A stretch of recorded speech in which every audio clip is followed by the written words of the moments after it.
Good evening and welcome back to another edition of Beyond the Backstage Pass. I am your host, Vince Edwards. You may know me from Sound Image Productions, and we've also got a couple closed roadie groups on Facebook called Death by Loadout and the Backstage Pass. Tonight with me is my dear good friend and co-host, Kyle Thomas. How are you, sir? Great, man. Another day, another dog biscuit. Oh, man, we have this infinite supply of dog biscuits. You keep coming in here and working your little heart out, doing great things. This week we've been very busy. And we have. We made a couple inroads on some projects we've got going on, and some, the phone's ringing a little bit, and we're making plans. What's going on with you? Man, I'd just like to thank Jimmy Lyons really quick for last week's show. That was amazing. Good to catch up with one of my teachers. Isn't he the best, though? I loved that guy all through college, so it was amazing seeing him again. He really is one of my favorite people on the planet, and I've got a lot of close friends, and so it might seem like I overstate that, but Jimmy is a really special guy, and it was just great to see him, and I hadn't seen him for a minute, so I had a lot of fun with that, too. Yeah, and Thank you, Jimmy. How crazy is his life changed and pivoted? We've all made that rotation in some way or another through, COVID, so it's interesting to see his approach. It was awesome. I feel like Jimmy has more, he's more universal. His pivot, I think, was probably smoother because he's an incredibly sharp, incredibly intelligent man.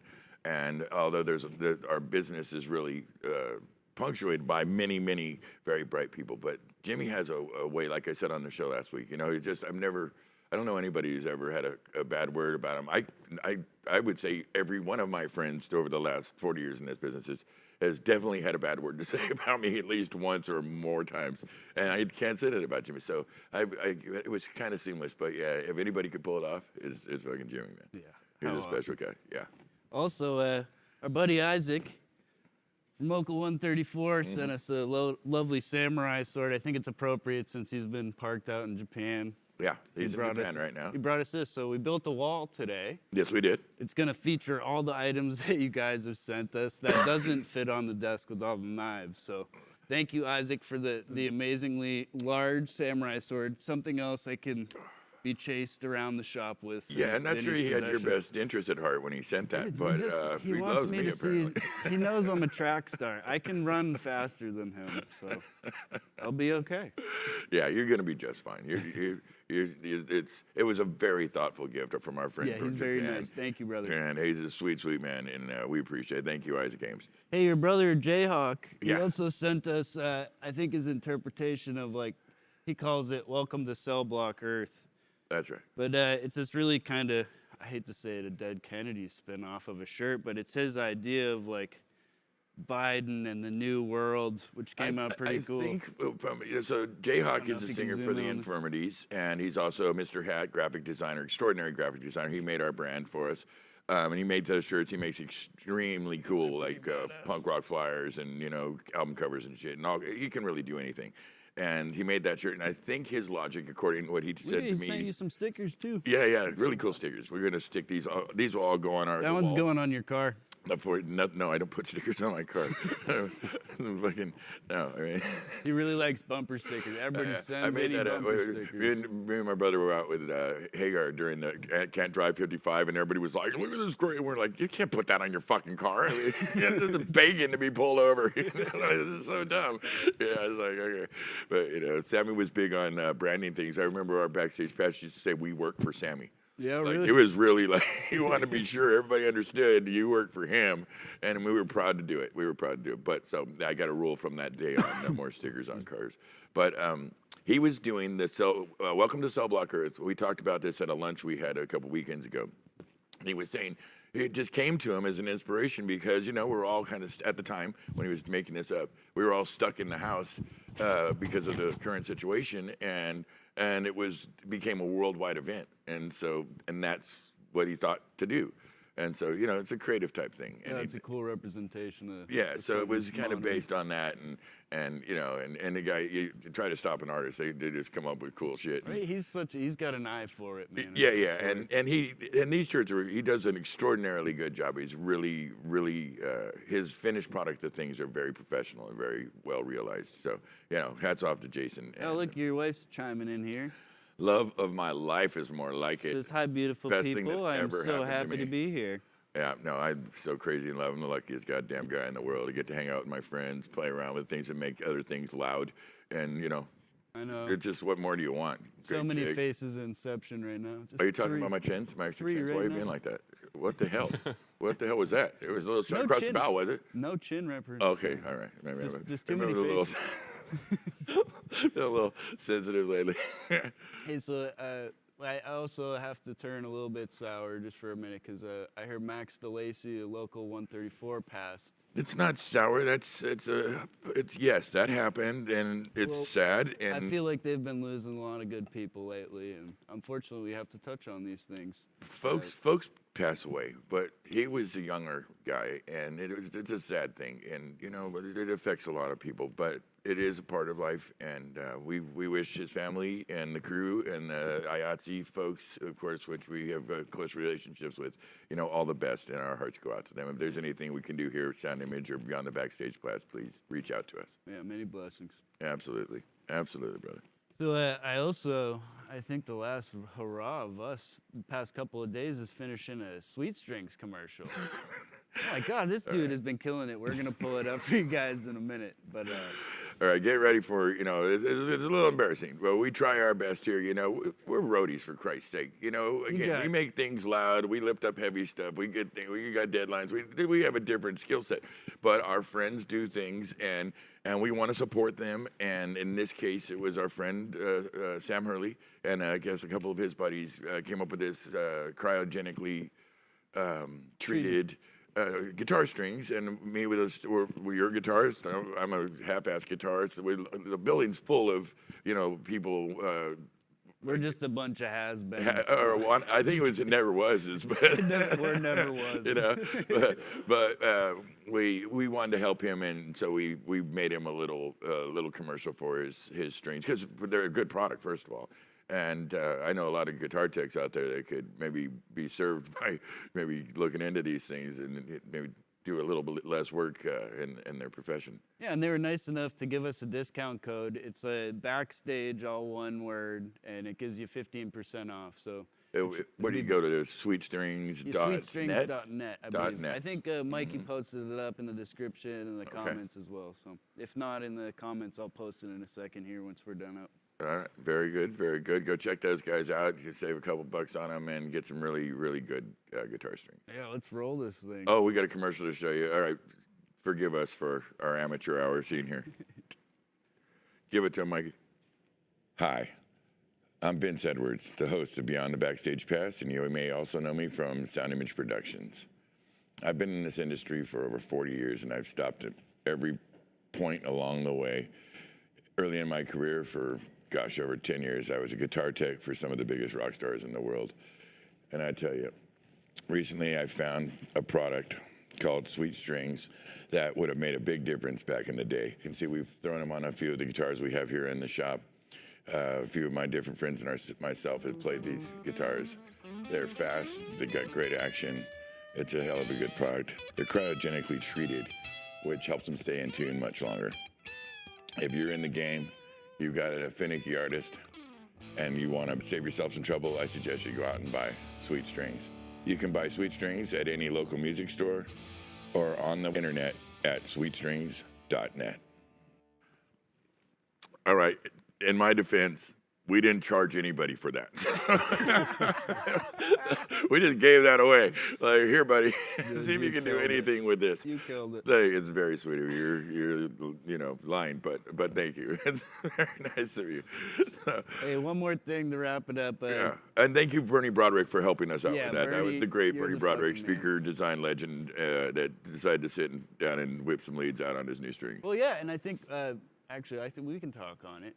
We hopefully the next couple of shows here we'll have a little segment breakup of offering our previous guests back up for a 5-minute just rehash of what they've been up to and kind of give us a rundown of what's been going on since they've been on the show. What's their latest project? So what we may have talked about already on the show that they were developing or getting involved with, that where it's gone from there. So we've talked with, today we're on the phone with Scotty Ross, Robert Scoville, Greg Price. Thank you, man. My brain's shutting the fuck down.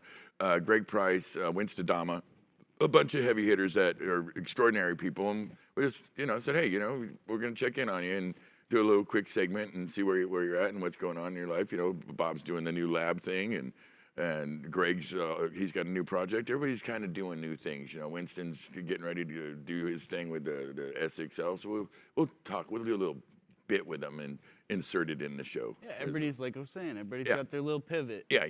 See what's been manifesting in the next. And it'll be, you know, the Brad Maddoxes and Jim Yakubowski and those guys. We'll reach out to them to see what's up currently and that type of thing. And I want to say real quickly hi to Charlie Zwicky. He's godfather of this show. We're using your hell glasses, Charlie.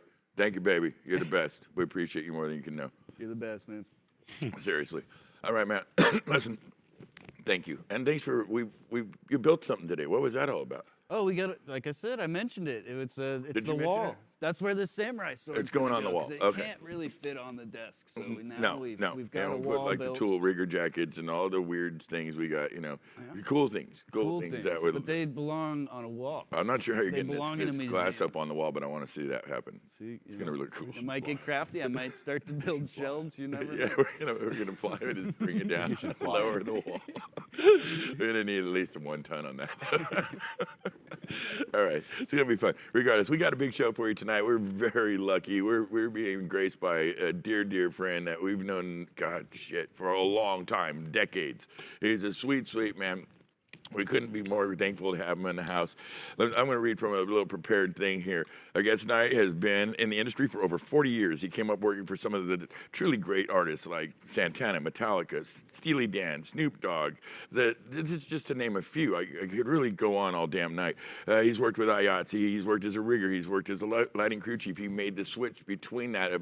It's a tricky switch to go through that, through management, artist relations, to tour manager, to production manager. He's the guy that's done it. He's worked some of the biggest acts. We're lucky enough to have him here to talk about it tonight. It is the one and only Mark J Hetrick. How are you, my brother? So good to have you. It is so good to see you. Oh, brother. Man, being around Annie Edwards is a good night. It's a good night. And you know, so we'll talk about it more in a second. But my brother doesn't stay around for a lot of these shows. He's got a full life and a big family. And he made sure to be here tonight because we got the love for you, baby. And if there is anybody that I've built that city with, it is George Edwards. Yeah. You guys, I know the relationship goes back long, and it's very close, and it's a very sweet thing. That's an old Jefferson Starship reference from Morpheus days. Wow, digging in deep right there, buddy. That's right. Yeah, that's like mid '90s shit. I Right can there. build that city in 2 hours. I remember. Well, I guess maybe I So should. we already got off topic. Yeah, well, I was going to go into relay a Starship Tour note, but I remember I'm the interviewer, so I guess I better. All right, let's start. Let's kind of start at the beginning. You're originally from Kansas. You got into the IATSE in 1980 out there. I think at 190, right? Local 190, yes, Wichita, Kansas. Yeah. It was pretty cool. First off, I grew up in Kansas. I was born in We Ain't Coming Out, Texas, Waco, Texas. No shit. And I was adopted, so I was on a plane day 2. Okay. I was already on tour. Right? Gotcha. And probably about 4.5 was when I moved to Kansas. Okay. The only reason I bring that up is because already at that time, I was building little stages and taking the stuffed animals and doing the different voices and having shows. And I remember all that vividly. So I was already really well into the educational side of theater in Kansas, and as I grew up, and it was a number of incredible people were the ones that got me through that. So I hit Local 190 literally at 15 years old. Wow. And it was an amazing amount of talent in this little bitty town in Kansas. Really? Because they had 5 or 6 IA venues. Wow, cool. And everybody kind of had a house gig, and there was this thing called Music Theater of Wichita, which was an equity IA production. The guy that had been Vince Fontaine in Grease on Broadway. Yeah, sure. He came back. His name was John Hawley. He came back. There's the name drop-o-meter one. Right? He came to Wichita and started this incredible theater company. And so it wasn't just the IA that we got exposed to. That was the people that I met originally that ended up taking me to New York later on. Sure. Actually doing Broadway shows, you know. So it was a really amazing experience. At 15 years old, 12, 13 as a young apprentice kid. And then right about 15 is when they asked me if I could do a rock show. and they asked me if I was old enough to do a rock show. They didn't ask me if how old I was, right? Yeah. And I said yes, and of course, it was believe it or not, it was Alice Cooper with ZZ Top as the opening act. Wow. I'll never forget the first big Extraordinary rock show, lineup. right? Yeah. The next year, the payroll company says, hey, your paperwork's wrong. It says here that you're 18. And I said, yes, sir. And he says, well, we thought you were 18 last year. Uh-oh. And I said, yes, sir. And he says, you gonna be 18 next year? And I said, yes, sir. Yeah, perfect. And he said, you just tell me when you're 19, okay? So by the time I was 19, I had already gone through my apprenticeship at Local 190. Wow. And was ready to become a journeyman. And the other thing about Local 190 was it wasn't general, it was by discipline. So to be a journeyman lighting guy, or electrics, you had to do electrics. Right. Flyman's where I started. Okay. I was on the fly floor first. Okay. And that led into rigging. And the reason that lighting came into me, this is absolutely the truth, they were always firing a lighting guy. So I knew that I could work as a lighting guy if I learned it. Right. As a rigger flyman up in the air and all that. Sure. That's where I started. So those were my early disciplines. They always needed them. In Kansas, there wasn't a bunch of riggers. No. So you were going from Kansas City to Topeka to all these different cities. Keeping yourself busy. And doing it, yeah. And then you came out to the West Coast? And when did Well, into that 134? wasn't first. First, it was Nashville. It was the 615. Okay. Backing up just a little bit, Rick McConnell, XS Lighting in Kansas City way back in the day. Joe Pasquarelli, Brad Hayes, these guys, Larry Hovick, Radar, the original Radar, right? These guys all ran Sandstone Amphitheater in Kansas, in Bonner Springs, Kansas. Okay. And I came up in that world, and that's how I really got to meet like Opie when he was still a lighting guy. Wow. You know, long before See, Jake we're when he was a really stage man. talking early days. Right, and these were incredible, inspirational people. Morpheus was brand new, so we saw those cool boxes coming in. Yeah, You know? I was like, I want to be a Morpheus guy someday. Well, they changed some shit around, didn't they? So yes, they did. So that actually led me to high-end systems through XS Lighting, right? And high-end systems, Craig Burrows down there introduced me to Flash Finnicle, rest his soul, who knew I wanted a rock tour, who introduced me to Mike Strickland. Wow. Mike Strickland, owner of Bandit Lights. Yeah, no, I'm All of a sudden, I'm out on Aerosmith.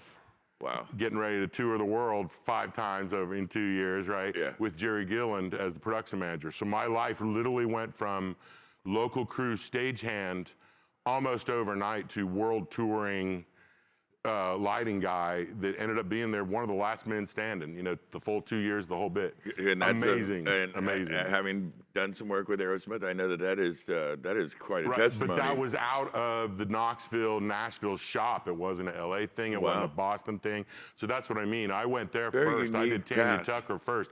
But before that, there's an artist called Ricky Van Shelton, who most people probably don't remember. I actually do. John McBride was on that, MD Systems. His lovely wife, who's the queen of country now, Martina McBride, was the T-shirt girl. No, really? The opening act was Garth Brooks. No kidding. Right? Wow, so early he was days. Stillwater, Oklahoma. We were Wichita, Kansas. It was a very, very small-knit community. We were all, that's probably 1988, 87, 88, somewhere in there. And so there was the Nashville connection. I knew Strickland, I knew McBride. Yeah. I knew these people. Still a guy from Kansas. Doesn't matter. It didn't matter. And No. the 615 was early in my career, and I had no idea, especially out on Tanya Tucker, you know, every show was a rodeo. Yeah. You know, when they say, oh, my first rodeo, I'm like, well, they're all damn rodeos. You know? Yeah, absolutely. But imagine the vibe, Wichita to Nashville, then yes, pre-Silicon Valley, That's right. Morpheus, Yeah. San Jose. Well, it was San Jose at that time, and Danny English, who again, you know, name drop-o-meter. No, But couldn't even be sitting here right now, or even known George or anybody if it wasn't for Danny English. Wow, it's amazing. Kelly Lapping. Yeah. Those were the guys that brought me The into Morpheus. connective tissue, you know. Well, the whole thing. I yeah. guess I could say that from literally the start of my career at 5 years old as a child actor, all the way to sitting here right now. It's the incredible people that I've had the opportunities to work with, to be part of their productions, to give whatever I could bring to it. And it's a really humbling experience now with everything that's gone on. Sure. You know, and there's so many. I could go on for hours just saying thank you to so-and-so and thank you to so-and-so. Well, and you're very gracious that way, and it's very sweet because a lot of people tend to. It seems like some folks forget where they came from, and you know, literally minute by minute, moment by moment, and all the important moments and the people. And it's very kind of you to mention them. Connie Wilson, Monica Flynn, people you will never know or hear of. These women, when I was a kid, put me on stage, got me out of trouble, you know, all those things. I guess that was the bottom line. I didn't have to go home if I was doing a show. Yeah. So I was never not doing a show. Yeah, you kept busy. I was always doing a show. Well, you know, we on the show every once in a while, we're going a little off course here, but mentors is a big thing for us here. You know, we really believe in it, and as we get older, we like to think maybe we're taking up that role now because we had so many coming up. You know, George and myself, we had some really solid dudes that were really, you know, and I've name dropped them all before on the show many times, but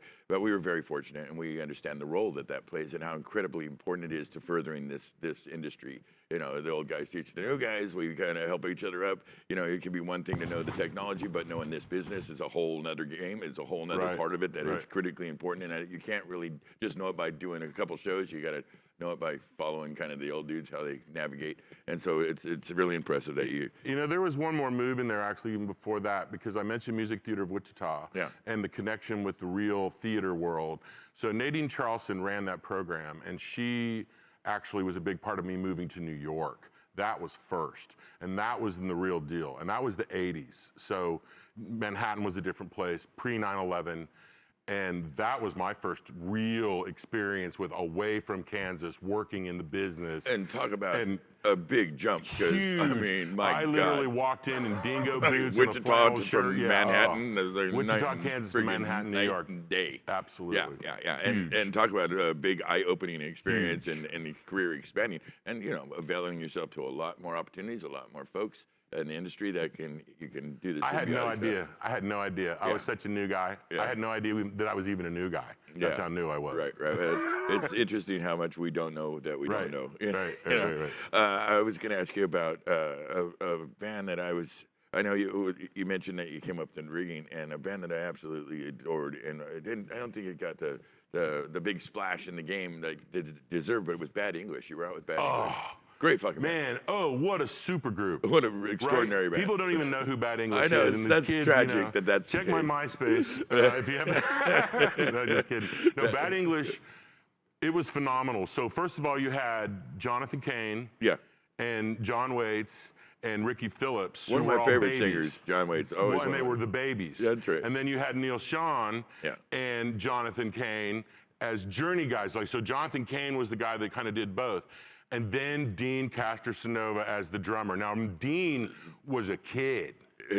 He was extraordinary drummer. Amazing drummer. Extraordinary. I had no idea that. I mean, I'm thinking Terry Bozzio level drummer. This guy's amazing. And I would say that's a fair comparison. And especially in those days, you know, Terry Bozzio was super hot and all the different things he was doing. Guy. But the thing about Dean was he was literally 18 or 19 and was absolutely, he didn't know anybody. He was just like, man, I don't have any friends. I just play drums in my room. And then these guys found me, and now I'm the drummer. And that band was incredible. Extraordinary The shows were, it was 80s pop, but the sound checks, they'd come in and do Babies tunes. Oh, man. With Neil Sean playing lead on them. It was phenomenal. You know, it was phenomenal to do that. And it was college towns. So it was small halls. It was, guys, I'm keeping your driver's licenses so you come back and do the loadout. It was, this is the football team. This is the girls' volleyball team. You know, they're your crew. One day, didn't you guys bring a crew? I thought you guys brought crew. Well, we do, but where's the other 50 people we asked for? Yeah, right, exactly. So, yeah. I hope you don't mind. This was phenomenal. Oh, seriously, if you don't know, you need to know. And also the Babies, check them out, because I think these are two bands that people just... The Babies were amazing. Extraordinary band. Yeah, and they were considered a boy band, kind of, sort of a pop boy band at the time, but they were phenomenally qualified as a real rock band. Singer-songwriters, you know, because they were on the tail end of the singer-songwriter generation. Yes. So they had this, they came from a very strong tradition of craftsmanship. Quality playing and craftsmanship, and some of their. I was listening to, you know, Every Time I Think of You, You know, it always turns out good. Oh, yeah, Oh yeah. my God. That's Before Pro Tools. Look at the hair. Look at You the really hair. had to be able to sing then. Every time I tell you. right. It's so friggin' good. That was another Rick McConnell. Yeah. Interestingly enough, Excess Lighting, Rick McConnell. Bad English was that one, and the other one where I was talking about McBride. So little bitty lighting company, front yard. Sure. Dude was amazing. Yeah, Dude could yeah. do anything. Absolutely. Yeah. I'm going to jump around in the ahead, go history because there's just too much. It's a cornucopia. I love of that you goodness. picked out Bad English because that is old I school. love that band. Yeah, I that's really awesome. love that band, and it's just one of those bands I feel like it just didn't get the play that it deserved. You know, there's like Power Station or some other Right. super groups, Another you know? another great Yeah, super yeah, group. yeah. Right. You worked at the Extraordinary. It's a lovely, amazing place in Saratoga, the Mountain Winery. Oh wow. Old Palmasan's old place. It was, and it was part of my job. So of course Doug had been there forever, and Yeah. Doug was fantastic, and Doug had a vibe. Doug and Karen had a vibe, and Lee had a vibe, and that's how it always was. But Bill Hirschman, the owner, had a different idea. Yeah. And he actually had quite an amazing vision. It was just very different than what everybody else was used to there. But that was literally, no exaggeration, like 78 shows in 90 days while it was being built. Really? Dirt, rebar. You know, I joked about MySpace before, you know? Sure, sure. Okay, so there was always this thing about crossloads at the Mountain Winery, right? It's a tough load. It's a tough load in. Yeah. Well, first thing I was like, I've been touring my whole damn life. I know tons of drivers can get their truck right there by the stage. Me and you Nope, would hell no, fucking we do ain't it. gonna do that. No way. I'm Oh, going to that. Like, stop. so we started griefing drivers by posting the 53-footer mark as they would put the thing right next to the stage, right? Yeah, idiot-proof we it a could little get some guys to get down. And this again, MySpace, brand new, early, social media hadn't happened yet. This was like a thing. You could go online and see pictures of us putting the truck next to the stage. Cool. Right? So that whole season, everybody's giving me shit. I'm sorry, but giving me shit because I'm trying to get people to blow off the crossload and come to the stage. But they've always done the crossload there, right? Oh, yeah. And I'm like, no, we don't need to do this. This is crazy. still kinda So lean on Bill that Hirschman, there. you know, I've never been with a property owner, venue owner, primary contractor, and designer all in the same guy. And he's like, Mark, what is it that you need to get these trucks down here earlier? And I'm like, well, it'd be nice if that berm was gone. He's like, consider it done. I'm like, you're gonna blow out that whole, like all those trees, and I'm like, it'll be done tomorrow. Wow. Sure enough, great earls, you know, great alls and everything just came in, and I was like, well, they can't argue with it now. No. You can't put a truck in there with that. You can't drive, Yeah, you know. exactly. And then the way that we did the buses, because it was the same thing, the bus drivers would not go up there. So Some of those switchbacks are rough. it is man. tough. It's a tough thing. Yeah. A beautiful place, Extraordinary. incredible place to Top see of a a show. mountain, it's And like- again, yeah. Bill Hirschman's vision Yeah. was to upgrade that environment, but they didn't realize that what it was the funky old winery that they liked, not the brand new arena-looking place outside, Yeah, right? I think you're right. Yeah. So the buses. Those guys, and again, I love bus drivers, and my karma is never piss off the bus driver because I That's- live on the bus, yeah, right? pretty smart And rule. most rock and roll bus drivers, unless they knew me from a tour, they weren't even going to try it. Yeah. They just were like middle finger in the air. That's We're correct. coming down here, get Yeah, a van. That's right. So I walk down there, the 45-footer, and it's Branford Marsalis's orchestra. So it's a sit-up bus. It's just a Bowers bus Sure. from the airport. Straight up- right? straight Or up maybe bus. Butch Hankey, name drop-o-meter, might have done it. I think maybe he arranged it. But one of the heavy players in transportation in the Bay Area arranged it. right? Exactly. Guy pulls up and the gate guard calls me on the radio and says, hey, the bus is down here. Do you send a van? I'm like, we didn't get a van. They said they could make it. They were going to be in a van. Well, they're in a bus. So I go down in the golf cart, Yeah. open up the door. It's Half this hour later. Russian guy. Right, takes a half hour to get down there. Yeah, in a It's golf this cart. Russian guy speaks very little English, opens the door, and I say, how long have you been driving a bus? He says, first day. Oh shit. And I'm like, you got to drive up that mountain? He goes, yes. And he goes, you scared? He goes, nope. And I go, let's go. Follow I jump me. in. He drove straight up that mountain, griefed every professional rock and roll bus driver I ever saw, didn't miss a beat, drove right up that thing like it was nothing, parked it. And I was like, from now on, the buses are coming up the mountain. That's awesome. It was. That is awesome. Then, last show of the season. Yeah. Everybody's watched me grief every production manager and pull every bit of road cred I have as a local promoter production manager. It was Live Nation. I was working for Ron Bergman at the time, course, right? of course. Right. Tony Bullock rolls up, who I know very, very well from doing all those Earth, Wind, and Fire shows. Yeah. And I'm like, nope, we're cross-loading, we're doing all this stuff. I'm like, who the hell is this guy? Mark has been killing us all summer long. Yeah. But this guy rolls up, Yeah. and it's cross-loads and vans and everything. I'm like, whatever Tony says, we're doing it. Yeah. Because I've been doing show after show after show with that man, and I love that man. Yeah. He is tough. Yeah. He is hard as nails. Oh, he's if fucking you can concrete. please him, you got it granted. going on, That's right? not wrong. So Tony did me this super solid. At the end of the deal, at the end of the loadout, which was like record time, he comes up and he says, you know something, to the crew. He's like, Mark told me what he was doing up here, but told me I didn't have to do it. And I told him that was right. We were not going to do it. But I was wrong. Yeah. And I was like, oh my God, Tony Bullock just said Never he heard was that. wrong. I've never heard that. And I couldn't tell you how touched I was when that man was like, you guys got it going on here. So that particular year, it was intense. We made every gig happen. Most of them were selling out while I had fire marshals and local I can PD imagine. and all that, because none of it was all temporary. None of the permits were right. Yeah. Everything had to have fire watch. Local 134, amazing crew there. Amazing job. Mark Hager, that guy came out as head electrician, cleared more bathrooms than you could ever Was count. Brian Conway out there yet? Yes, he was. Yeah, Yes, he was. yeah. Yes, he was. Good kid. Yeah. Yep. Yeah. Yep. There was a lot of great people, and it was still BGP then. Sure. Or I'm sorry, Live Nation. Live It was Live Nation. Nation by then, and so you still had the BGP stagehands doing the load in, the trucking, and all that stuff, and then it was the IA on the stage. Wow. So yeah, Wow. great experience, incredible crew. Extraordinary venue. Yes. And turned out really beautiful. Oh, I man. mean, turned right? out. The finish, I think Marky probably threw up a snapshot of it. It's an extraordinary place, and it's a lot of fun to play. Usually, it's, of course, in the dead of summer, and it's hot as hell out there, but it's an extraordinary You know, place. another thing, too, that was John Feldetta that handled the in-house audio there, and I had worked at the Redwood City Fox for many years with him through Montalvo. Yeah. So we had a really good rapport, him and Adrian and the whole group. That whole team that they have. Yeah. And it was Impact Lighting, and at the time it was Kim Martin, who was a very dear, one of my dearest, closest sisters ever. I've got to reach out to her and have her on the show.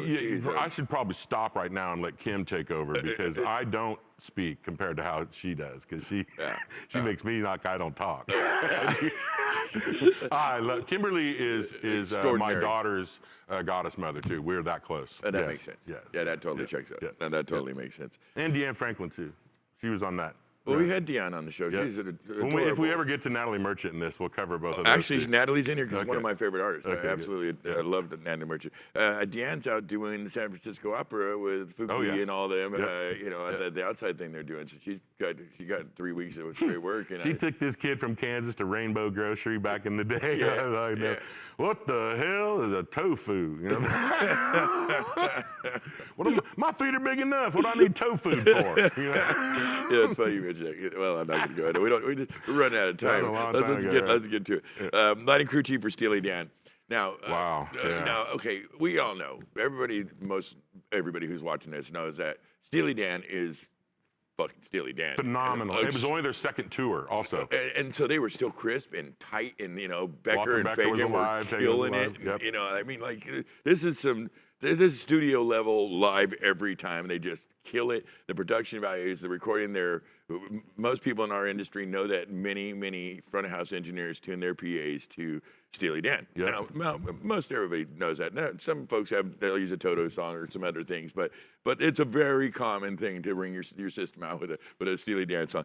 I wanted to ask you. I had to stop you from talking about this before. Now I actually know the answer, but I don't think people it do. probably depends on who the front of house guy is. Sure. I believe it was Dave Morgan, if I remember correctly, at that time. Mm-hmm. So first of all, Doug Casper and Tom Kippett, rest his soul, Sure. Tour manager and production manager. Tom Kippett, one of the top Probably guys in the kind of a world. legend. Eddie Hart, he was amazing. So that He tour was owned the dialed 80s in. and the early And 90s. Greg Mulphy was the operator, and he was the LD, and Troy Garcia was the operator. So we had a really heavy everybody. Jeff Rabbits was the designer.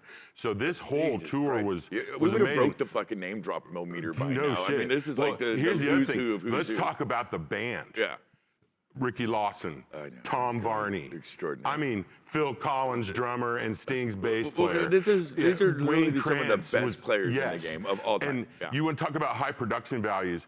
Sound check was a full-on rehearsal with a chart guy. Yeah. No exaggeration. No, that's they would right. do arrangements, anything, and this is, again, the 90s, so we had to have certain kind of printers with us, all that stuff to be able to do whatever the new arrangement was. Yeah. And Donald and Walter were there Yeah. every day.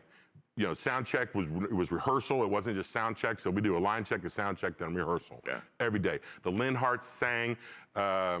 Was Cornelius Bumpus? I believe Cornelius Bumpus was the horn player. I mean, Jesus yeah. Christ. I mean, you couldn't. It just didn't stop. That Yeah. Wayne Krantz. So Walter Becker would introduce Wayne Krantz as the guitar player for Steely Dan. Like when Walter Becker is introducing you as the guitar player for Steely Dan. I remember we did a show for Steely one time, and we were in this house where they had different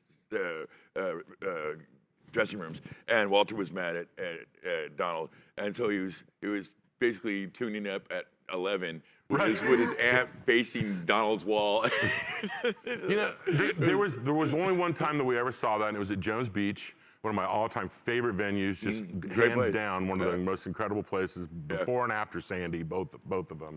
Yeah, Sandy took control. Yeah, but it was like the thing about Donald Fagen's people is it reminded me of the whole sort of weird like Lou Reed, that whole world, right? Yeah, All the kinda Andy New York. Warhol people came Yeah, out yeah. to see us out at Jones Beach. And so there was like these super straight, like Steve Wozniak and guys like that hanging with Walter Becker. Right. And then there was whoever's left of Andy Warhol and all of that world hanging with Donald Fagen. Yeah, It was the avant-garde. strangest backstage area ever at Jones Beach that night. But there was a thing. It was like a thing, you know? Yeah, but there's a distinct separation. Everybody was doing different chemicals. Exactly, and you know, I think it worked out in the music. You know, there's, you know, I've often said that for people that got this anti-drug stance, which, you know, drugs are bad, but if you got to hang up about drugs and it somehow allow that to affect your music sensibilities, will go throughout half of your albums right now. Yeah. Because they helped out quite a bit on some of the best music ever made,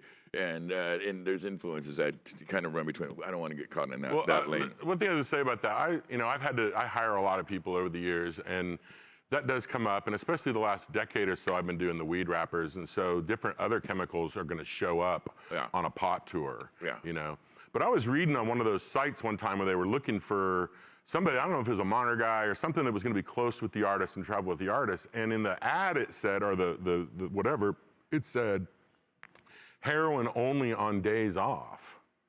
And I thought, well, okay, this guy knows his artist. If like they're all on junk, but you can do it if it's your day off. Yeah. And I'm just like, in a way, I thought that's offensive, but I also thought, you know what? This guy knows exactly what the vibe is on that tour, whether you like it or not. That's what's going to go on, and so you better be prepared for it. Well, he's delineating the rules.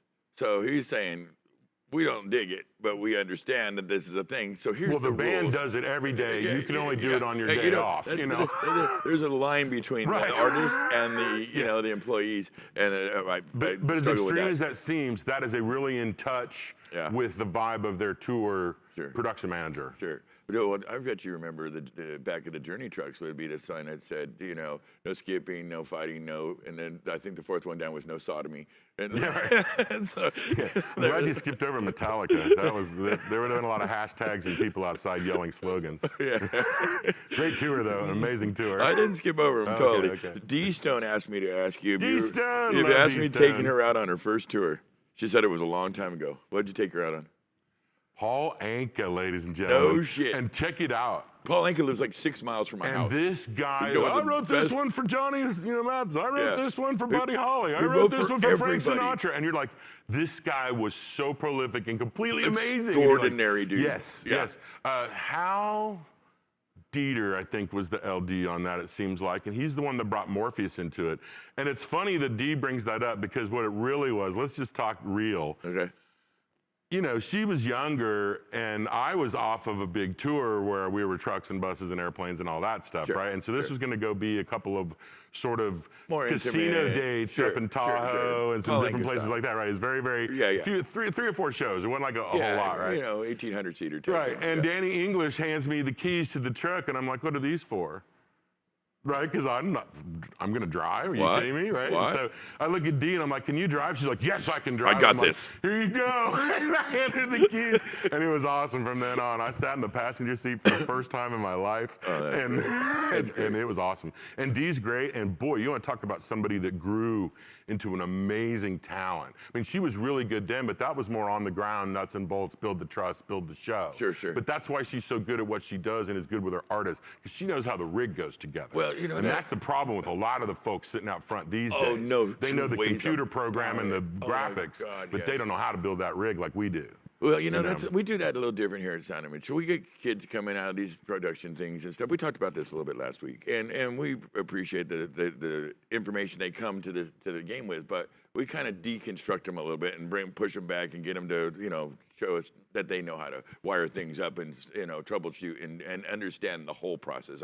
It's great. Sure, you can run in a, you know, grandma too, but I really need you to know how to get everything up, get it running, how to deal with that light right there when it inevitably fails. And this is more valuable to me than your chops at this point until we get you developed into where we finally need you behind a desk, you know. And I think that's critical for. One of the things too is we're also talking about Morpheus gigs, which was proprietary at the time. Yeah, that was the only very protocol special that shit. had intelligent, you know, lighting in with the conventional protocol. We used everything different. Yeah. And those guys, Brian Richardson and company, were just brainiacs. And I can think of some of the road guys from that company that I was with. You know, Tom Maloney, a scientist. Yeah. Also, you know, a great road guy. Yeah. Just a great, Yeah. you know. Kelly Lapping, I got to Morpheus because I knew him from Kansas.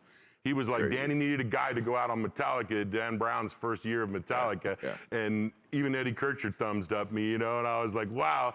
And it was Those are Kelly pretty like, good I people don't to- know if he knows anything about lights, but he knows how to work. Well, you know, And I showed up and I didn't leave. You know, it was great. I never had much of a lighting sensibility. I'm kind of an audio guy, you know. Again, I did it because they were always firing a lighting guy. You're not wrong, but I remember my brother was running Morpheus at one point, and That was many years later. yeah. That was many And years he later. brought me in to see what they do. It was like 2 a.m. We rolled up on the place, and you know, we did this tour, and he was showing me how to, you know, the light combining and all this, and I was like, you know, I won't lie, man, I was a little bit like, what the fuck? Subtractive dichroics, by the way. That's You call it whatever you want.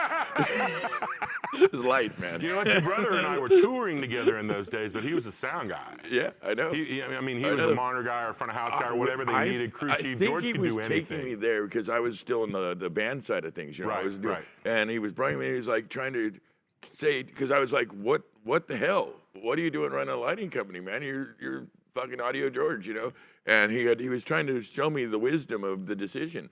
And it came to me in time over this visit because I got to see the extraordinary technology and how far the lighting had moved forward. Because I would literally Or didn't work. or did That it? was another part of It's a Morpheus. very real part. I have that concern. Some with of it lighting all the worked, some time. of it didn't work. Yeah, and so it was something that I think he was trying to sell me on, that he had made a good choice because he was following the business, you know, and it did turn out to be a good Well, choice. and he came in after the guys that did the bankruptcy, and they had run a soap company before that. And the reason I even preface this is because that's what got me let go from Morpheus.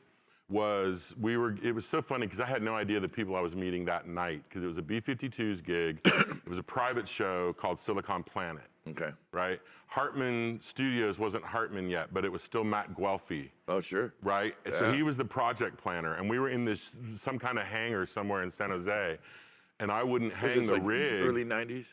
It would have been 96 or 7, Mid-90s. somewhere in there, mid-90s, right? Gotcha. So Silicon Planet was just happening, and those kind of big corporate parties were just starting to go on, right? Yeah. So again, B-52s was the act.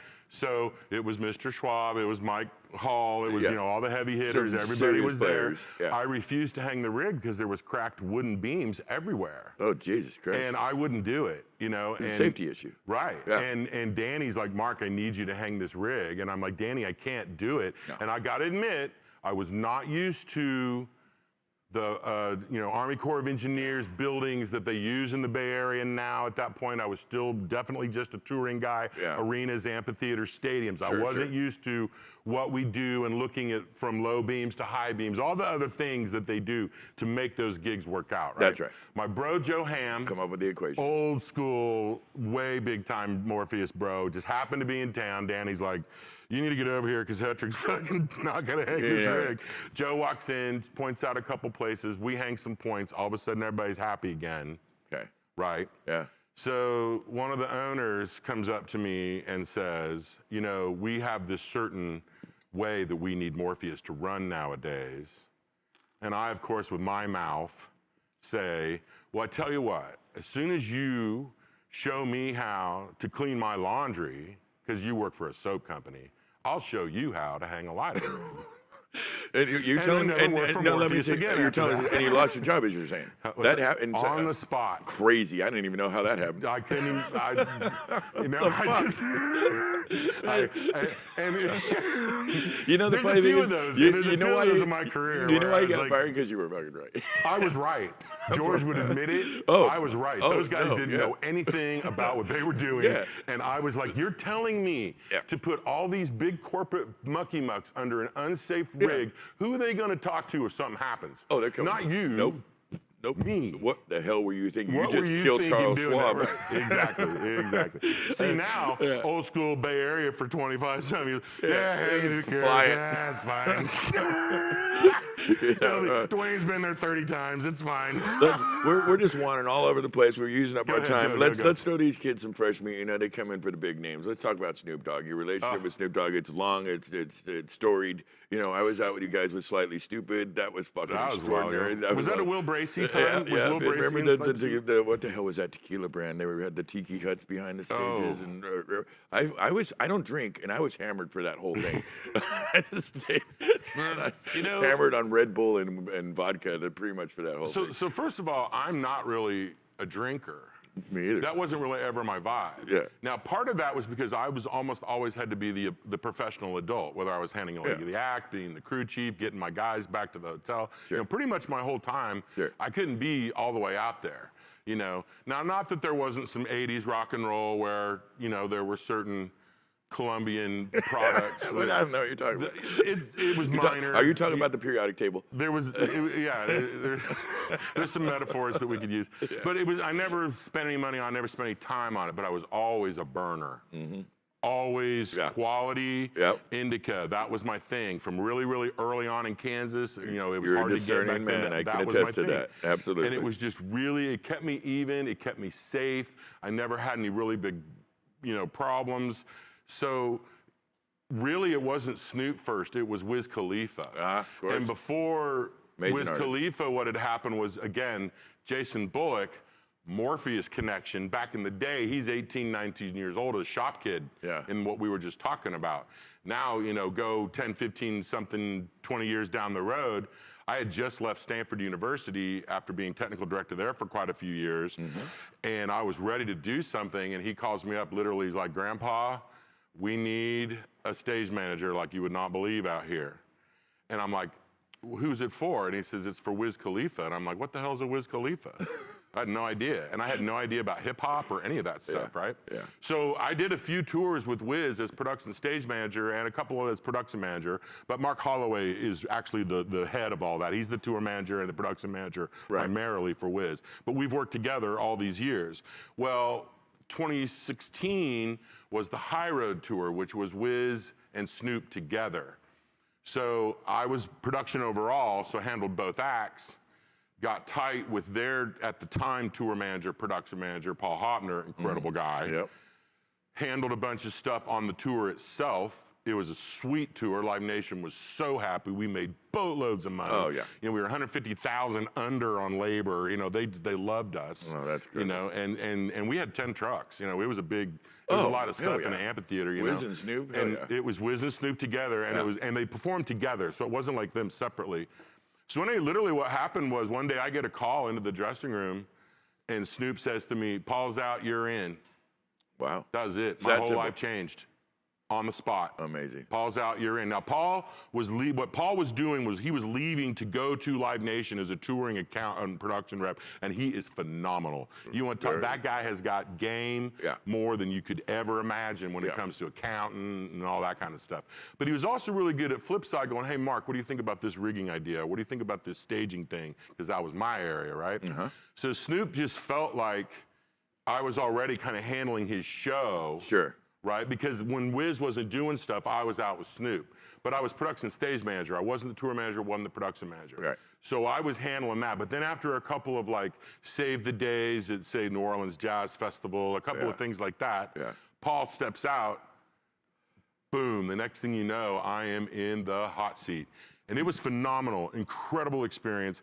He personally, Cortazar Brodus, you know, Snoop, that guy is one of the best people you will ever know. He's actually a really sweet, smart guy. He's also just the opposite because he's from that world, right? So he is very in touch with who he is. And he knows what he wants. And he did apologize to me a couple times when he would get on me and I'd say, but you told me to do that. And he'd go, yeah, you're right. You know, and you're taking that career decision by saying anything, right? But sometimes you just want to go, hey, boss, you're the one that told me to do that. Right. You know, so that's why we did it. Oh, yeah, that's no, right. but I think, you know, because my experience with him is sometimes he, first of all, he rolls with a huge crew. Huge production, and I'm flying people everywhere. And his security staff is very protective. Papa, you know, Papa. You know, and there's times, you know, there's a lot of things going around, passing between folks, and it's kind of endless. And at some point, you know, you might forget a direction or a directive that you shared earlier. Right. Well, you know, the other thing that really actually hit, it was a transportation thing. Dog flew private. I flew commercial, but I had to leave after him and be there before him.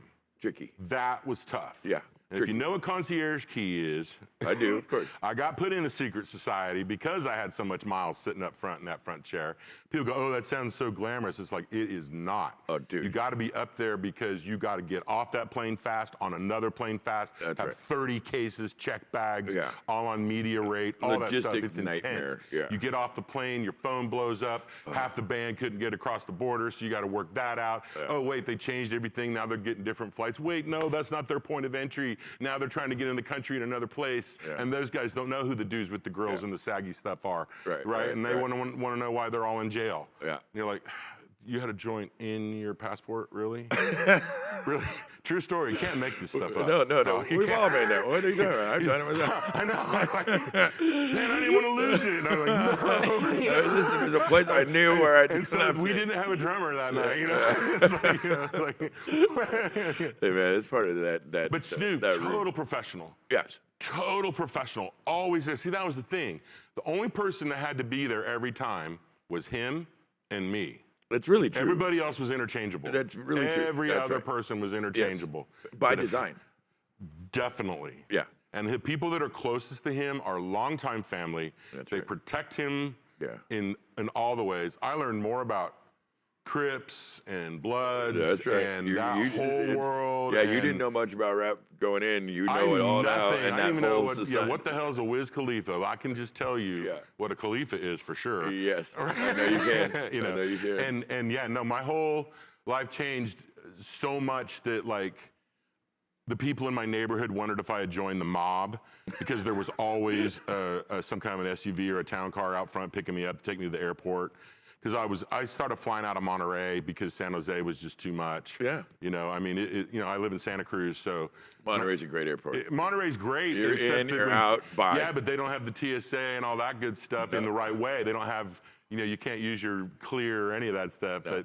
But they knew me, right? And so I've got, 4 show computers. I've got 2 of my own. I'm traveling with 6, 8 computers. I had to get them out every time. Yeah. But I was doing it 2, 3 times a week. Yeah. And that LA flight's 45 minutes. Oh, yeah. So Dog would literally call me up. You can ask my girlfriend. She's like, he would call me up, and I'd be like, honey, I got to go. And because he's like, man, I need to see you. Yeah. He knew where I lived. Yeah. Yeah, I know. Walk straight to the airport, get on a plane, go down, meet Kiefer, who handles the compound. So he was my counterpart, Kiefer, amazing dude. Oh, man. Totally television film guy, Burbank for days, right? Yeah. Runs Snoop's whole world down there. Yeah. He'd be like, yeah, he's waiting for you in the studio. I was always kind of fascinated by his wife. She's so together. So actually, she's the boss. I know she's the boss. Boss Lady Entertainment. Shantae is the boss. Yeah, she is the boss. The secret is now not a secret. BLE is Boss Lady Entertainment. She's driving that ship, and Snoop is not unlike myself. That's a good thing. I had the honor. It was also the amazing challenge of doing her personal birthday party Oh, Jesus. at the compound. You But don't wanna Snoop not get wanted that it to right. be like LA had never seen, and he wanted it to be the best stuff because R. Kelly was the act. Oh, That's man. who he was sneaking in to sing "I Love You" to her, right? Yeah. But okay, and this is going to make you laugh, and this is not down on Mackie, but Mackie somehow had talked to management and finagled into doing a demo during this party. So we were like, "You guys are going to get a free sound system from Mackie." We're like, "Dude, it's R. Kelly." He wants a full DB rig, just like Snoop does, the same rig, right? That's right. So, and Mackie guys still probably to this day don't know that we did this, right? So we went into the place. I talked to the scenic folks. We flew a full PA and then hit it. And we put 3 of these little Mackie speakers that they wanted in the front, awesome. right? Yeah. And covered the whole place. Screenworks came in, did it, my buddy Randy Mayer. Video floor, video walls, and the ceiling was all production. Jason Bullock, Kim Martin, Felix. We brought the Felix people, a couple Sure. upstaging people in, right? Totally black. Everybody walks in. It's dark. They're all there for about 45 minutes drinking. You know, it's Puff Daddy. It's the whole LA scene. They're all there. And then boom, the place explodes into video and just comes alive. And the next thing you know, it's R. Kelly, right? Wow. So the whole place goes crazy. We are so happy because Snoop is so happy. The whole time he's like, do not get me in trouble with my wife. Whatever you do, do not get me in trouble. That would be Mark, bad. you do not.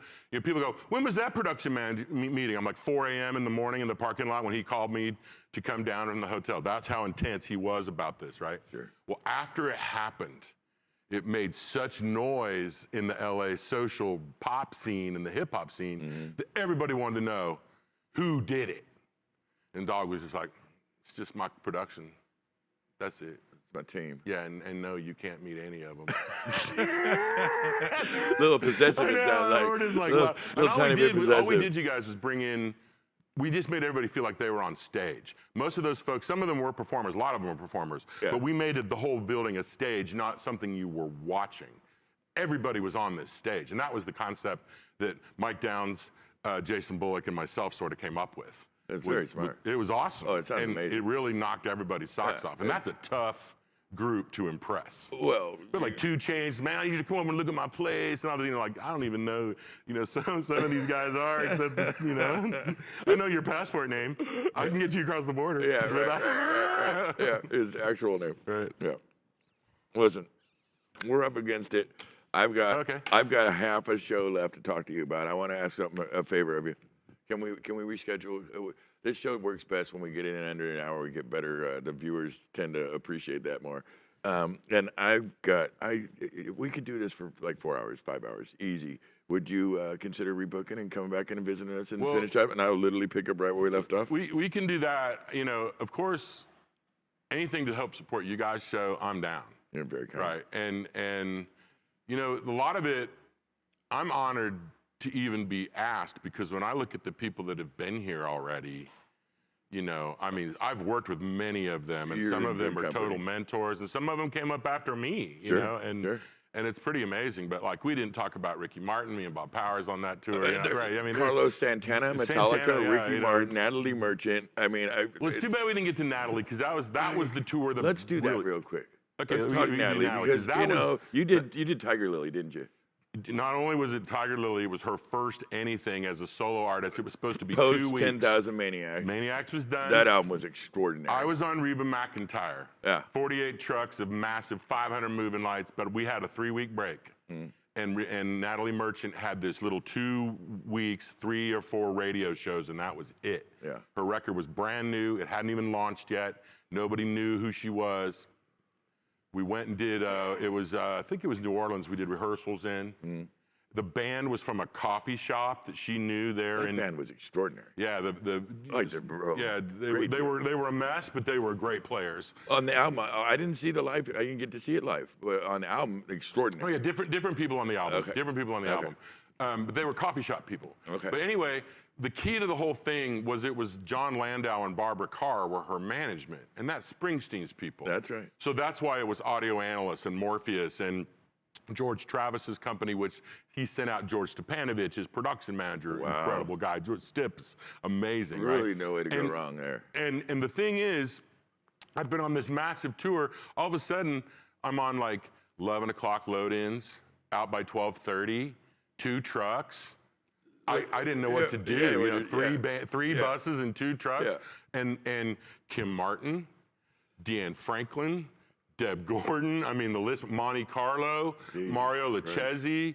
I mean, the list of the people that were Just on all that stars. tour was amazing. Extraordinarily talented Right. people. And, you know, VHS was still a thing, so we learned how to speak Simpsonese because the bus stuff wasn't satellite then. It was Simpsons videotapes, you know. You know, it was an amazing experience because we watched this artist's songs just take off. That tour lasted 1.5 years. It went out on the Lilith Fair. All kinds of things happened for Natalie after that. It was amazing to be part of. I did the first almost year of it, and then it started to break up, and they only did certain parts, and the crew got to where they weren't carrying production and all that. But you know, I mean, sure, there were challenges. We didn't get to pick and choose all the gear we liked and all that because it was land down management. They had their deal cut. Didn't matter what you wanted. That's what the deal was going to be. That's correct. So those are things that I was learning earlier in my career then. That now is just normal every day. That's what's going on. Right. But George Stepanovich and Debbie Gordon. Debbie was the tour manager and George was the production manager. They really we had a great time on that tour. Oh, man. I remember Lilith Fair was massive. That album was extraordinary. You know, really just got Tiger traction. really had like 18 charted songs It was or something. extraordinary. Yeah. It's one of those ones you put it on and you can just play it through and it just touches all the right, you know, buttons and places and feelings. It's extraordinary. Natalie, do I have time to tell one interesting Natalie story? Absolutely. Okay, so we'd been out on the tour for quite a while, and a whole production gets brought into like the ballroom or someplace wherever we're at, and they go, we're gonna take 2 weeks off because Natalie's baby died. Oh, man. And we're like, and we're only taking 2 weeks off because her baby died? I didn't even know she had a baby. And they're like, well, it's her dog. And everybody's like, and we're taking 2 weeks off from her dog? You know, I was like, and that was the first time. And now I have taken care of so many artists' dogs. I think that was my entry level into handling an artist, right? To realize that, yes, we were taking a full 2 weeks off because she lost her dog. It's got her messed up, and she can't go put out the multi-million-dollar show for the next 2 weeks. It really made sense. So when I got to deal with the rappers' dogs, they've all got the little dogs and stuff. They're everywhere. You know, and when the year that hoverboards came out, little dogs and hoverboards, I mean, it was. Fire marshals are like, oh, man, you just need to come sit over here by me. Just. You know, I'm not a big pet guy, but I know that people have. Well, I wasn't either. See, that was the thing. I was not that guy. But when you have artists that are precious about I know Cat Power was like this with her little dog everywhere she went, you know, and we're out doing this Cat Power thing, and then Dave Grohl's drumming for her. So we got Dave back here, and we're, you know, and she was like it was such an imperative to make sure she would glance across during the sets. I mean, and just make sure it was all good, you know, and then check in. And people just have these relationships with them, and like Natalie called it her baby, and when we didn't know. Well, to her it was, you know, there's that bond, you know, so it's a very sweet thing, and you know, you've done incredible things with your career. I really, I wish we could do this for 3 hours. Oh, you know, that's the problem is I could. Actually, it's not a problem, I mean, but if you're willing to go back and give me another shot at this, because seriously, we barely scratched the surface. You know, and it's hard to get an hour with it, and we try to, you know, give 50 minutes, 45 minutes to this. But to somebody with such an extensive, incredible career as yourself has done as many wonderful things as you have, and it's really hard to get into all of it in a meaningful way. You didn't bring up your brother in Kanaktai. Actually, Kanaktai's in here. My brother's in here. Man. What's the brother? What was I going to ask you? We used to call that Mistake at the Lake. Yeah, I stole Kanaktai that from Harbor a gig back in Amphitheater. Kansas. We used to call Mistake at the Lake, but I know you. And there were so many George Edwards stories I wanted to tell, but the one in here, I know you had a long relationship with my brother George. Yeah. Talk to us about that. There, I got it in for you. I promise you I would. Best thing George ever did, and there's so many, there's a list that goes on forever. But we were in we were in Minnesota. Where's Mayo Clinic? Where's Mayo Clinic at? That's in I'm gonna go with Minnesota. Rochester, Minnesota, right? Okay.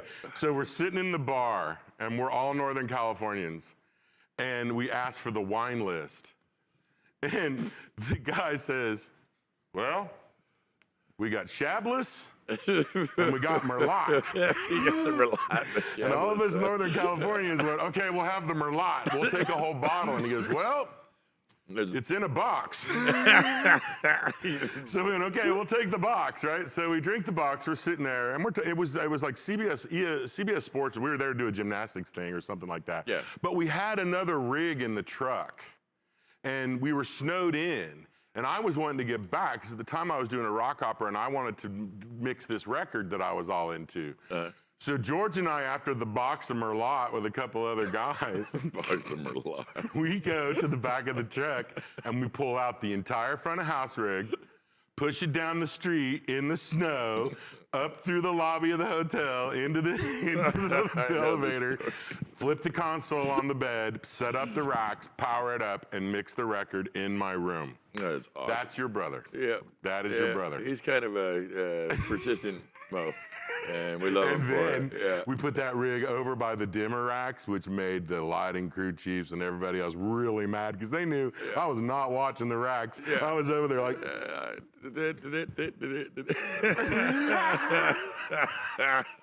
yeah. Oh, Those were God. great days, and that was 90s. We were talking about its old school rock and roll ways. You know, it was the parameters have changed what was acceptable behaviors, and it was multitasking. You know, taking advantage of the time we had with the people we had in the I gear. think you said it, or was it Kyle that said it? Everybody, it's in your commercial that everybody is a guitar player or something at some point. Well, everybody has some sort of an artistic thing. I grew up an actor kid. You know, you were talking about how I'm an out-of-work actor. I just do production to pay the bills. Right. You know, Sure. and I've just done really well at it, I guess. So, Yeah. 3 kids through college. Incredible woman in my life. You got a lot to be proud of. I'm really fortunate. And grateful for. And I know that I know you to be a grateful man. I am trying to learn to be humble, because I was not my whole career, and I would not have this career if it was not for everyone else, not me. Well, I might have done the work and been on the flight and been on the bus or whatever, unloaded the truck, but I could not be me without everybody else. we are the sum parts of the people around us and the relationships we've made, the work we do, and it's a collective. You know, I've never seen in one of the shows that we do go off because of one guy. I've seen him fail because of one guy. Well, there again, if Snoop doesn't show up, there is going to be a failure because of one guy. I'm talking crew. Yeah, I'm right. talking No, that's crew. true. Listen, That's true. Will you promise to come back? Absolutely. Anytime. Promise, seriously. Anytime. We got an opening, and we're booked into the middle of June, but I'd like you to take the next. If Pat O'Doull's cool and he handles my social media platform from now on, I'm with it. Pat is actually a social media. He does really good with it. I probably didn't get near enough views because Pat didn't really post for Maybe me. maybe we can get Pat to come down on this next visit. And maybe we'll work some out of the house. Yeah, we'll get Pat to come in and be on site for that. Pat and I, we didn't even talk about Local 16. I'd have been a steward No, we there got for a very long we don't time. got time. We're going to come back to it But because Pat is a brother, and He I is. love doing gigs he's with him. a sweet, good Yeah. guy. We really, Pat, we're going to put you on the hook on this one. Middle of probably 3rd or 4th Thursday, June. We're going to have to get Jen here. We'll make June 5th whatever. is my birthday. Tell Pat that I've lost 100 pounds since I saw him last. Fuck yeah. You just told 100 Pat. You just pounds. point right at it. Look at the TV. Yeah, and you look Actually, beautiful. Brooke, my wonderful woman in my life, is an incredible cook. She's the reason I lost 100 pounds. Well, you know, I think that sounds like a joint effort. True that. Swimming but, every you know, day, but yeah, send, no, send the 100 love out to pounds. Brooke. She's in the house 8 tonight. months. You're doing magical things, Brooke. We're glad to see you happy and healthy and smiling and bright. It's good stuff. If I could do it at 390, I better be able to do it at 250. Hey man, you know what? We're all in the right trajectory for the things that are important to us, and you know you're important to us. And you being on the planet a long time and healthy and feeling right is what we want. In June, I should be at that 250, so we'll see. I'll meet you there. If you I'm at showed any 254 old myself pictures of right me, now. it's really weird because I look very different. I didn't even know that. What do you until think of the picture I picked out for you? Oh, Isn't you know, that that cute? is so awesome that Isn't you the used that greatest picture of Maggie. What's Yeah, that's funny, so cute, dude. she had just been complaining, like, Daddy, you're not going to use the picture of you holding me as a baby. I'm like, I didn't choose it. No, not with me. Maggie. I did that. He was like, Because every time she's like, "Thank you, Dad, for always having my back," I always send her that picture. She's in New York going to private art school now, right? Sure. Thank you, Snoop Dogg. Right. And Wiz Kalifa. But yeah, so that's like, Dad, every time that I say thank you, you send me that picture. And I'm just like, I'm just trying to mark time, because she was literally less than an hour old in that picture. No, it's an adorable She was born picture. at home, 30 people in the room. She went from her mom's breast to my chest. That's the picture. It's a very sweet moment, Yeah. and I just thought it kind of, for me, Thanks for it using kind that, of summarized because you that's when to last me. time I That's was kind of how 250 I see pounds. you, and that, it's like, it was, I don't know, I thought it was kind of perfect. Thank you very much for being here. We'll see you again in June, okay, baby? I'm so honored to be here, and thank you so much. And you know what? I didn't name drop Bob Powers. You know, Rock and roll Bob Powers. Bob's been Powers. on the Brother. show. We love us some Bob. You know this. He's an early attendee. I won't even get half as many views as he gets. Bob is actually a scientist. Bob saw that a couple shows before him was Robert Scoville. You know, it's fucking Robert Scoville. I mean, you know, Def Leppard and everything he's done. And so he's like, yeah, I got to get more hits than Bob Scoville. So he made admission, and he just took, he's like, Bob's freaking I love unstoppable. Bob Powers. Yeah. That is actually, you know, Kim Martin's the goddess mother. Yeah. Bob Powers is the godfather for my daughter. Goddamn good For the company. woman that, for the young woman that you put that picture of. Yeah, Meg. That's Bob's goddaughter. That's very goddaughter. good thinking, because Bob would kill for her, I'm sure. Oh, he's the man. Yeah, He's the man. Bob does not play, and we love you, Bob. Thank you for coming on the show. We'll see you soon again. Thanks to all you guys. Thanks everybody on the crew. I got swag coming for you. Oh, that's very sweet. Definitely. Thank you very Swag. much, my brother. Listen, man, thanks for staying with us a little long. We're going to have our dear friend Mark back. Again, it's just a guy that's, you know, come on, 40 years, man. I can't get it done quick enough. And there's so many things we were going to talk about. You just got to trust me. Dude, you picked out too big of a nugget. I know, I do that sometimes, and I do it because I love the people, and I want them to know about what it takes to do this damn job. We love what we do. We really do. We have this is in our souls. We feel this to the core, from the bottoms of our feet to the tips of our hair, and we really believe in it. And so the people I bring on here, and that's what makes an interview like this so easy, is because I love and respect this man. And it's because we're getting older, and at some point we're gonna have to hand this off to the audience folks out here, which most of you are roadies and in the game, and to the young crew, to folks like this guy. And so that's what it's all about. We're trying to share stories, and as the game kind of changes, to us, the business doesn't. The business of doing what we do is about 100%. You can't do 110%, but you can do 100%. We need you to give it all. We care about the audience. We care about the end user. We care about this game. And so that's why I bring on the people I bring on. I hope you appreciate it. We love you. We appreciate you, you know, sharing your time with us. We know there's a lot of choices out there. Next week, we've got an extraordinary cat on our show with us. It's the great Ken Barr. Ken Barr, you got this Ken's books. Ken is a writer. He's an extraordinary. He wrote "We Are the Road Crew." We Are the Road Crew. He's a filmmaker. He was out with Alice Cooper, Stone Temple Pilots, Kiss. This guy has seen and done. Ken Barr is an interesting cat. He's done extraordinary things. We're going to have him on next week. You're going to enjoy it. Thank you for tuning in. We do this every Thursday night, 7 p.m. We hope to see you again next week. Until then, be kind, be good, be well.